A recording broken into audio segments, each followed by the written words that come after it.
First, I have a chart to show you here. This indicates the size of the ring that this much wire will produce. So if you have, in this case we're going to use 12 gauge wire to make this ring, a moon star ring. It's a one turn. It's very simple, somewhat adjustable, and it's a very popular ring because it is somewhat adjustable. And the moon star never seemed to go out of fashion. Okay, so now we'll go to our next step.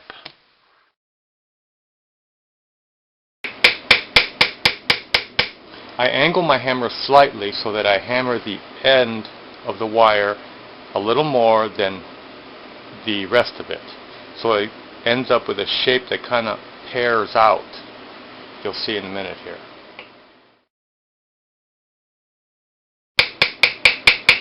I also kind of feather as I go up on the wire and hammer lighter and lighter so that it doesn't flatten it as much, yet it makes a smooth transition. Something you might notice also is that if your hammer is slightly off one way or the other, left or right, what's going to happen is the wire will begin to bend. If you hammer on this side of the wire, it'll bend like this, like it's starting to do slightly right now. And if you hammer on this side, it'll bend the other way. So in this case, if I hammer more on the left side, it'll correct that slight curve that's beginning to develop.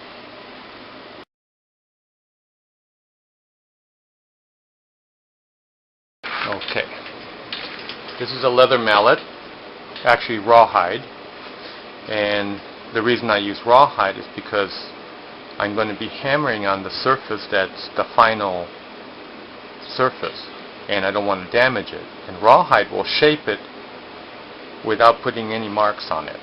I'll show you.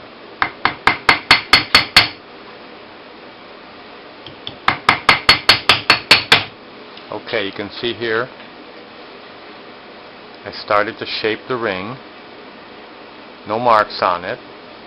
So now I'll take it and I'll start on the other end, the star. This was the moon, now we'll do the star side.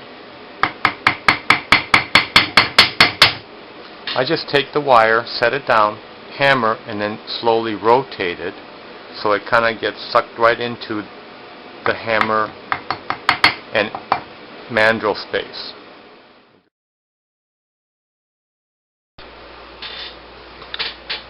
Okay, we're done, except for the fact that it's a little bit dirty because it has polishing compound on it, just like my hands. So we'll take a cloth and clean all of the polishing compound off of it.